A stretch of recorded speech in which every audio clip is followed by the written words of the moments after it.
Hello everyone, welcome back to the channel. My name is Sarah and I am narrating today's science fiction story. This channel features human created stories. Read in real human voice, not AI. If you enjoy thoughtful sci fi about humanity's future, you are in the right place. Let's get started. The emergency klaxons hadn't stopped wailing for 3 hours, which was exactly how long it took the Galactic Council to realize they'd made a terrible mistake. Ambassador Krasner stood at the podium, his 17 eye stalks twitching nervously as he clutched a data tablet that might as well have been a death warrant. Around him, the assembled representatives of 400 civilized species shifted uncomfortably in their ergonomically designed seats, which had cost the Council approximately 6 billion credits and still somehow managed to be uncomfortable for everyone. Esteemed colleagues, Kresner began, his voice modulator crackling with what could only be described as existential dread. I have called this emergency session to discuss a matter of grave importance. 6 cycles ago, we approved Earth's application for intergalactic membership. A collective groan rippled through the chamber. Someone in the back muttered something about needing better background checks. Kresner pressed on, his eye stalks now forming what his species considered an expression of profound regret.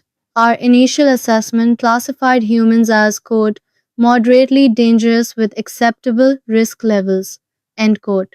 I am here to inform you that our initial assessment was, and I cannot stress this enough, catastrophically insufficient. He tapped his tablet, and a holographic display flickered to life above the chamber floor. The first image showed a human smiling cheerfully while consuming what appeared to be chemical weapons. They eat poison, Kresner announced, for enjoyment. They call it spicy food and they have competitions to see who can eat the most lethal variants. Some of them film it for entertainment purposes. A representative from Theta Carinae fainted. Medical drones swarmed immediately.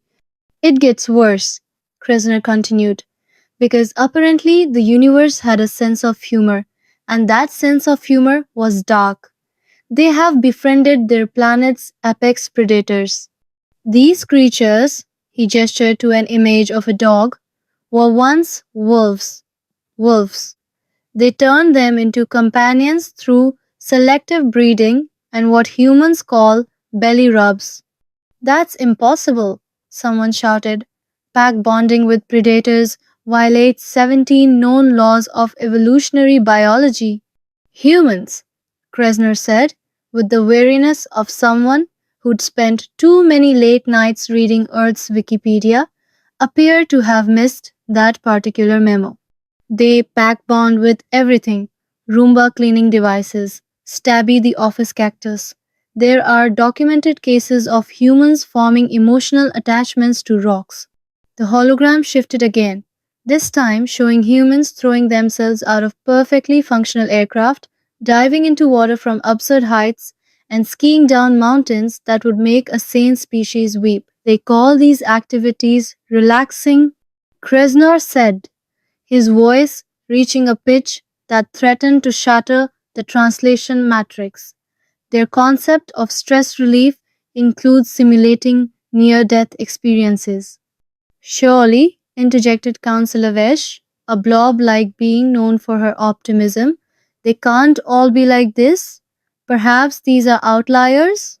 Kresner's eye stalks drooped. We thought so too.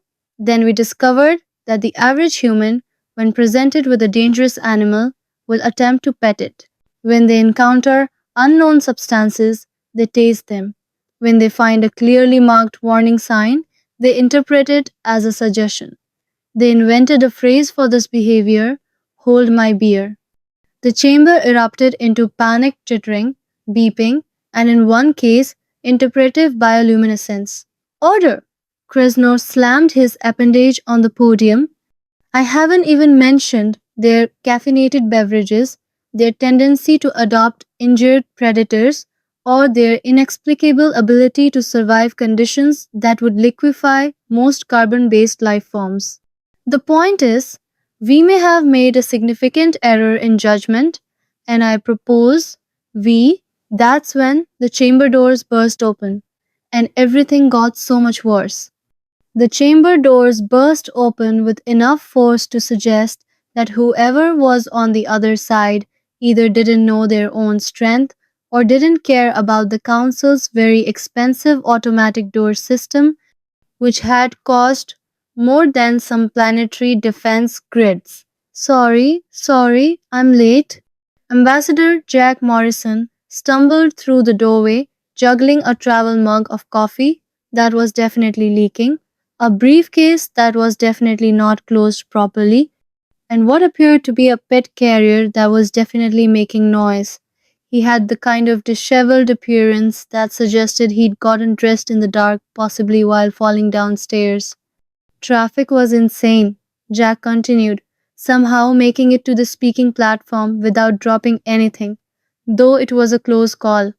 Who knew hyperspace lanes had rush hour? Also, I'm pretty sure I made a wrong turn somewhere near the Horsehead Nebula, but hey, I'm here now. The council stared at him in collective silence. This was their first in person encounter with a human, and the cognitive dissonance was profound. According to Kresner's report, this species could survive falling from terminal velocity, eat literal toxins, and befriend apex predators. The creature standing before them looked like a stiff breeze might be challenging. Ambassador Morrison, Kresner said carefully, his eye stalks arranged in what his species considered a diplomatic configuration. We were just discussing humanity's unique characteristics. Oh, yeah? Jack set down his carrier, which immediately rattled ominously, and took a sip of his coffee. Several aliens recoiled at the smell. Their chemical analyzers were screaming about alkaloids and thermal damage. Let me guess, you guys are worried we're dangerous or something? The concern has been raised, Counselor Wish said delicately. Jack laughed, actually laughed. The sound was so genuine and unguarded that half the council checked their threat assessment systems to see if this was some kind of psychological warfare tactic. Look, I get it, Jack said, waving his coffee mug in a gesture that made three security officers reach for their weapons. We've got a bit of a reputation, but honestly, we're not that scary. We just have different standards for what counts as fun and edible and safe. And okay, you know what? I'm not helping my case here. Ambassador Morrison, a angular crystalline being called Sherex, clicked from the upper gallery.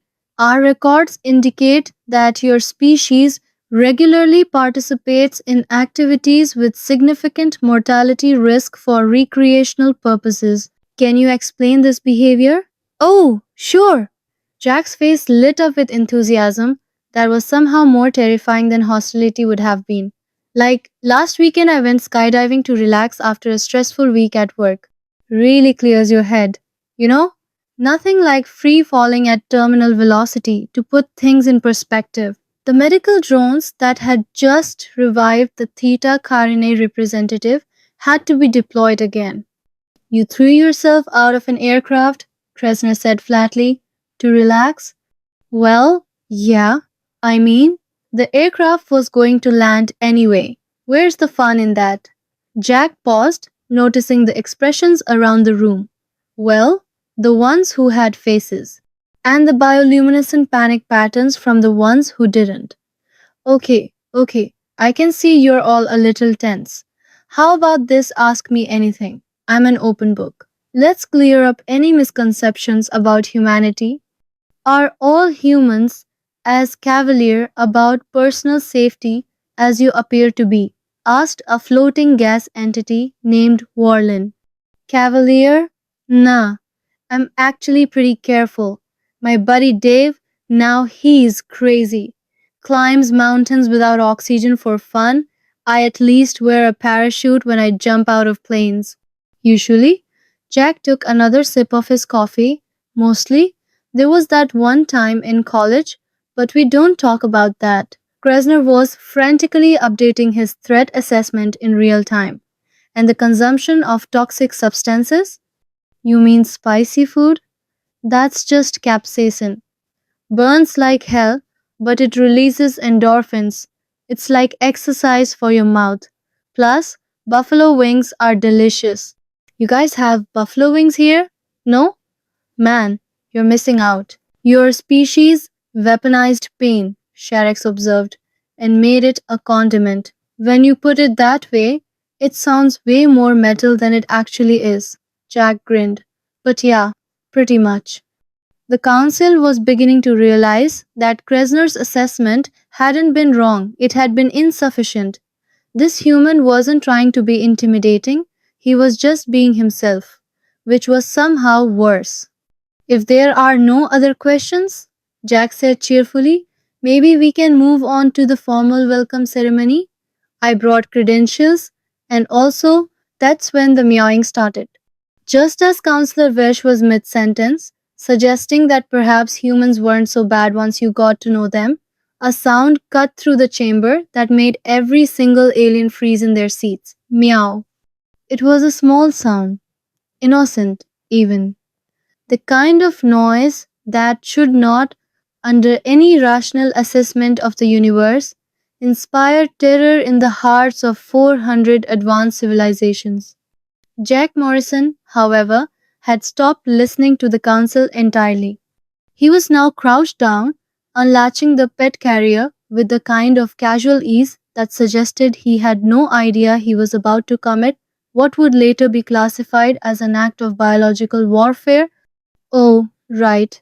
I should probably mention, Jack said, as if he were commenting on the weather and not unleashing chaos incarnate. I brought my cat. Hope that's cool. My neighbor was supposed to watch him, but she got food poisoning from some gas station sushi. So here we are. Everyone, meet Mr. Whiskers. The carrier door swung open. For exactly 2.3 seconds, nothing happened. The council held its collective breath. Threat assessment systems across the chamber hummed to life, scanning, analyzing, cataloging. Then he emerged. Mr. Whiskers was a small tabby cat, approximately 4.5 kilograms of fur, muscle, and what the council's sensors were frantically flagging as unquantifiable danger levels. He had orange and white stripes, enormous green eyes, and the kind of expression that suggested he'd already judged everyone in the room and found them severely wanting. He surveyed the Galactic Council chamber like a tiny, fluffy emperor inspecting conquered territory. Ambassador Krasnor's eye stalks went rigid. Morrison, he said slowly, his voice modulator barely functioning. What exactly is that creature? That's Mr. Whiskers, Jack repeated cheerfully, apparently missing the rising panic in the room. He's a cat. You know, standard Earth feline? Super common pet? We've got like 600 million of them on the planet. 600 million? The number hit the council like a physical blow. 600 million? Krasnov wheezed. Of those? Mr. Whiskers, completely unconcerned with the existential crisis he was causing, stepped delicately onto the council floor. His tail swished once, twice. Every movement was deliberate, calculated, perfect. He walked with the confidence of a creature that had never once doubted its place at the top of any food chain. Then he spotted the ceremonial artifact of eternal harmony sitting on a nearby pedestal. It was a priceless relic, thousands of years old, representing the unity of all council species. Mr. Whisker's eyes narrowed. No, Kresna whispered. No, no, no. The cat reached out one perfect paw, placed it on the artifact, maintained eye contact with the entire council, and pushed. The artifact of eternal harmony hit the floor with a crash that would echo through diplomatic channels for decades. Mr. Whiskers sat down in the exact spot where the artifact had been, curled his tail around his paws, and began washing his face as if he'd just accomplished something deeply satisfying. The Council's AI chose that moment to deliver its analysis, its normally calm voice taking on a distinctly panicked edge. Warning: miniature apex predator detected. Species demonstrates hunting behavior, territorial dominance, and kill patterns consistent with sport rather than necessity. Observed specimen shows zero pack loyalty indicators. Behavioral prediction models failed. Threat assessment incalculable. Recommendation: evacuate immediately. He's just a cat, Jack protested weakly, watching as Mr. Whiskers claimed the council leader's chair as his new throne. He's harmless, mostly. Councillor Vaish, who had been trying so hard to remain optimistic, stared at the small creature now occupying the most important seat in the galaxy. Morrison, she said quietly, that thing's eyes are glowing. Oh, that's just the tapetum lucidum, Jack explained. Reflective layer behind the retina. Helps them hunt in darkness. Cool, right? The council did not think it was cool. Mr. Whiskers yawned, displaying an impressive array of needle sharp teeth, and the representative from Andromeda Sector 7 quietly began updating his will. Mr. Whiskers had made a decision, and that decision was violence. Not physical violence, necessarily, though that remained a distinct possibility. No, this was something far more sophisticated. This was psychological warfare conducted by a creature that weighed less than a standard diplomatic briefcase but somehow commanded more presence than the entire council combined. He began with reconnaissance. The cat jumped onto the council table with a single effortless leap that made the assembled aliens gasp. Their threat assessment systems immediately flagged this. Vertical leap capacity approximately 6 times body height. Enhanced muscle density, predatory movement patterns. He landed without a sound, because of course he did, his paws making absolutely no noise despite the table's surface being designed to amplify even the slightest vibration for dramatic effect during important votes. Documents scattered. A data tablet skittered across the polished surface and crashed to the floor. The Galactic Trade Agreement, which had taken 17 years to negotiate, went flying. Mr. Whiskers watched it fall with the kind of satisfaction usually reserved for conquering warlords. Mr. Whiskers, no, Jack said with the tone of someone who'd said this exact phrase approximately 10,000 times and had never once been obeyed. Bad kitty, down. Mr. Whiskers looked at Jack. Then, maintaining perfect eye contact, he deliberately sat down exactly where he was and began licking his paw. Did that creature just, Conservation paused, struggling to process, deliberately disobey a direct command while ensuring you knew it was deliberate? Yeah, cats do that, Jack sighed. They're not really big on the whole obedience thing, more of a suggestion based relationship. Ambassador Kresner, demonstrating either tremendous courage or a complete break with survival instinct, reached out one eye stalk toward Mr. Whiskers. Perhaps if I simply guided back to the carrier, Mr. Whiskers' tail flicked once, just once. It was the most dismissive gesture in the history of interspecies communication. That single tail flick conveyed layers of disdain that most species couldn't achieve with entire dissertations. It said, without words, I have evaluated your existence and found it beneath my notice. Kresnor's eye stalk retracted so fast it made a whistling sound. Right, the ambassador wheezed. New plan. We leave the creature alone. But Mr. Whiskers was just getting started. He turned his attention to a decorative plant near Councillor Vaish's seat, some kind of rare Andromedan fern that bloomed once every century and was worth more than a small moon. The cat's pupils dilated to maximum size. His whiskers twitched forward.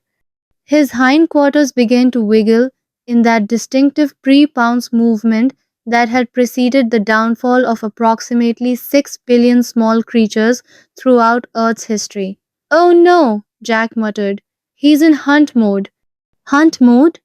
Sherix's crystalline structure literally fractured slightly from stress. What does that mean? Mr. Whiskers pounced. The fern never stood a chance. Leaves went everywhere. Soil scattered across 3 seats. The cat emerged from the destruction looking incredibly pleased with himself, a piece of priceless foliage dangling from his mouth.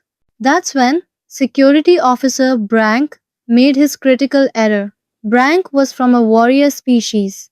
His people had conquered 14 star systems through pure martial prowess. He stood 3 meters tall, weighed approximately 200 kilograms, and had never backed down from a fight in his entire life. He approached the cat with confidence. Small creature, he rumbled in a voice that could strip paint. You will cease this behavior immediately. Mr. Whiskers looked up at him, and then, in a move that would be analyzed by xenobiologists for the next 50 years, the cat did that sideways hop thing. You know the one? All four legs straight, back arched, fur puffed out to maximum volume, moving sideways like some kind of demented furry crab. It was ridiculous. It was absurd. It should not, by any logical assessment, have been threatening. Brank screamed and threw himself backward into a support pillar with enough force to crack it. By the eternal void, he shouted, scrambling onto a chair that was definitely not rated for his weight. It's performing a threat display. He's just playing, Jack said weakly. But even he didn't sound convinced. The Council's central AI, which had maintained perfect composure through 17 galactic wars and the infamous Desert Folk debate of 2347, was now speaking in what could only be described as a panic. Updated threat assessment. Subject demonstrates retractable organic blades, enhanced sensory capabilities, impossible agility, psychological manipulation tactics, and zero tactical predictability. Seismic sensors detecting vibration patterns consistent with the AI paused, as if it couldn't believe what it was about to say, purring. Purring registers at 4.7 on the Richter scale. Mr. Whiskers, apparently satisfied with the chaos he'd created, sat down and began grooming himself again. His claws extended and retracted with each lick 15 razor sharp retractable weapons per paw, the sensors noted frantically organic, self sharpening, permanently attached. Sweet, merciful cosmos, whispered Whirlin, the gas entity. It has built in knives. Oh, yeah, Jack said, as if he were discussing the weather. Cats have claws, pretty standard equipment. They're actually retractable, which is cool because it keeps them sharp. Mr. Whisker's hair can extend them in about 40 milliseconds. Super useful for climbing, hunting, and destroying furniture. 40 milliseconds? Kresner's voice cracked. That's faster than our weapons deployment systems. An astrophysicist in the back row suddenly spoke up, her voice trembling. I've been running calculations. The rotation mechanics of this creature, if it falls from any height, it can reorient itself midair to land on its feet. Every time. The physics shouldn't work, but it does. It always lands on its feet. She stood up, data tablet shaking in her appendages. Do you understand what that means? This creature has somehow broken the laws of angular momentum. It's not possible. It's not. She fainted. The medical drones were getting a serious workout today. Mr. Whiskers yawned, displaying an impressive array of teeth designed for precisely one purpose, and Counselor Wish made a small whimpering sound. Okay, Jack said, holding up his hands. I think maybe everyone's overreacting a little bit here. Cats are harmless. Well, mostly harmless. They're just pets, companions. We've lived with them for thousands of years, and it's totally fine. You've lived with these predators, Krasner said slowly, for thousands of years. Yeah, and it's great. They're wonderful companions, affectionate, independent, entertaining. Morrison, Sharex interrupted, his crystalline form flickering with stress patterns. Exactly how did your species come to domesticate these creatures? Jack opened his mouth, closed it, opened it again. You know, he said finally, that's actually a really good question, and I'm not sure anyone knows the real answer. Best guess? They kind of domesticated themselves. Just showed up one day, decided we were useful, and moved in. The silence that followed this statement was broken only by the sound of Mr. Whiskers knocking another priceless artifact off the table. Wait, Counselor Vesh said slowly, her optimism finally cracking. Wait, you're saying the cats chose you? Well, yeah, Jack shrugged. About 10,000 years ago, they just kind of showed up around our grain stores, killed the mice, and we were like, hey, that's convenient, so we let them stay. Then they moved into our houses, then our beds. Now they run the internet. The internet? Kresner's eye stalks were vibrating. What does that mean? Jack pulled out his tablet. Oh man, you guys are going to love this. So, we invented this global communication network, right? Revolutionary technology changed human civilization forever. We use it for education, commerce, scientific collaboration, and mostly, he turned the screen around. Cat videos. The display showed compilation after compilation, cats knocking things over, cats sitting in boxes, cats staring at nothing, cats screaming at 3 a.m. Each video had view counts in the millions.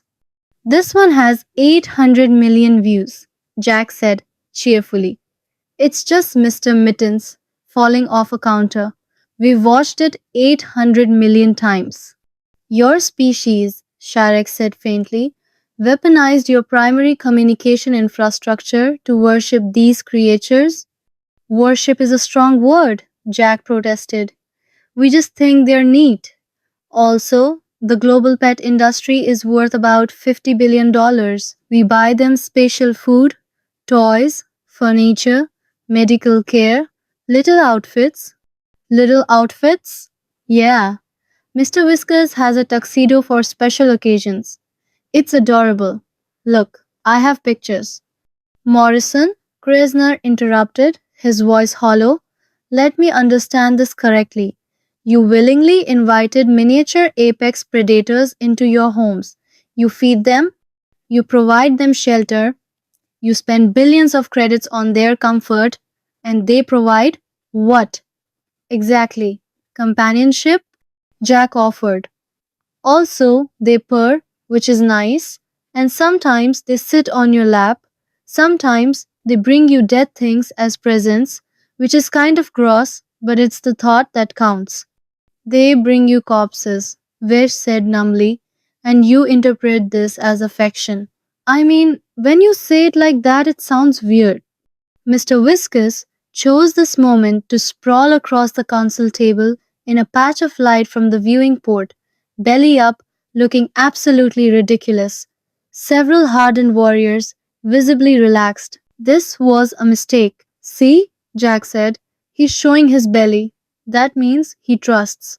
Brank, emboldened by the seemingly vulnerable position, reached out to touch the exposed fur. Mr. Whisker's back legs deployed in what Earth military strategists would call a bunny kick maneuver.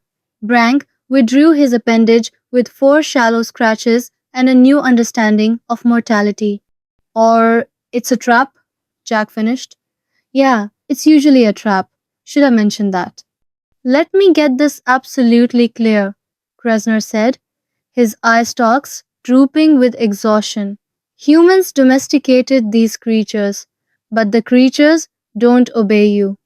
They attack without provocation. They destroy your possessions.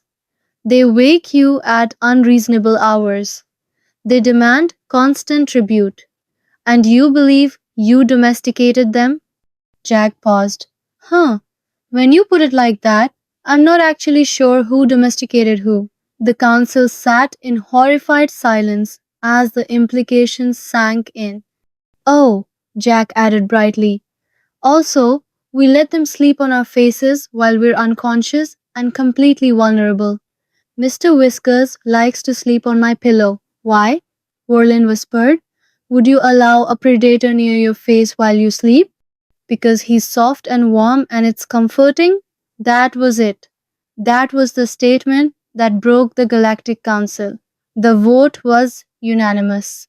400 species, representing thousands of worlds and trillions of sentient beings, agreed on something for the first time in recorded galactic history. It only took one small cat to achieve what centuries of diplomacy had failed to accomplish.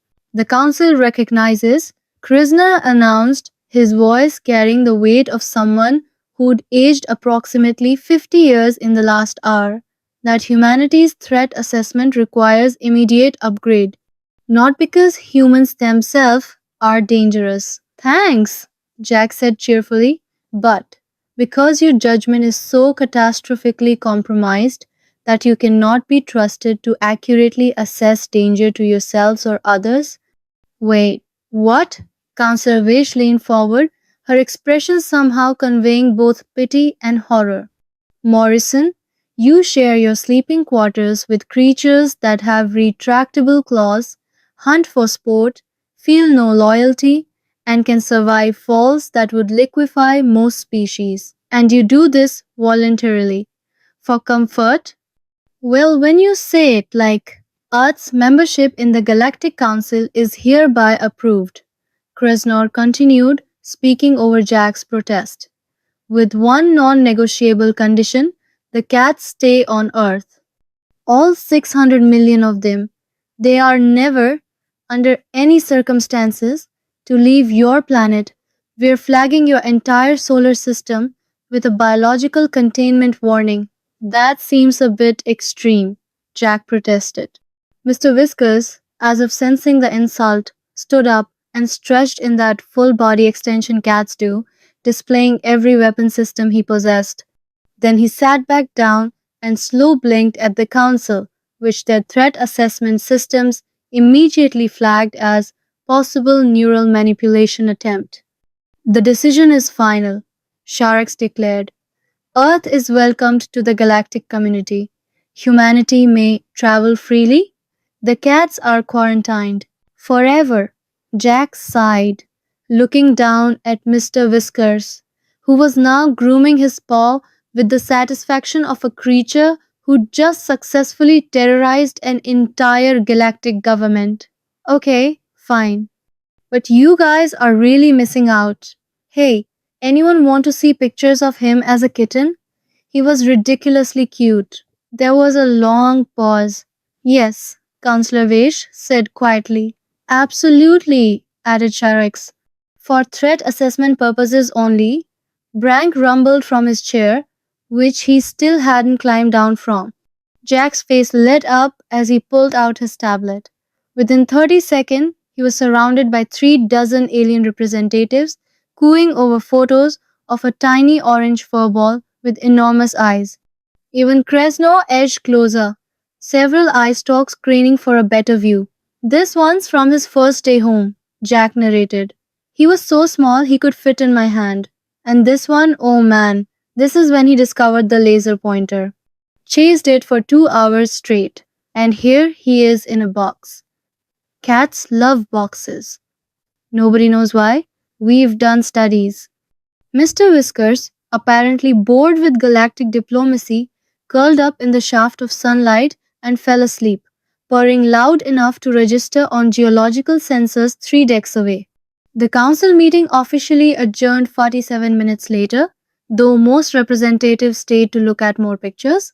Our interspecies coalition immediately formed to study Earth's fauna from a safe distance.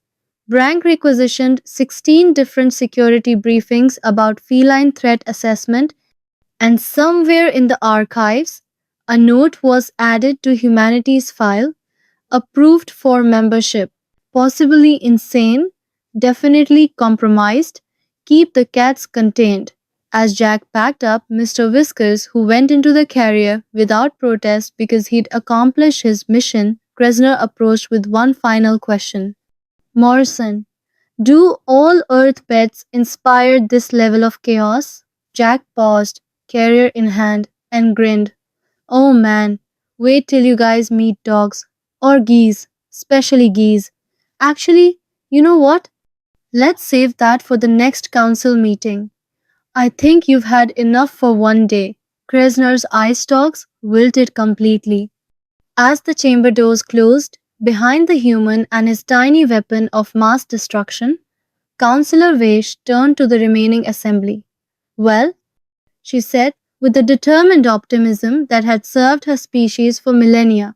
At least it can't possibly get worse than this. She was, of course, completely wrong. But that's a story for another day.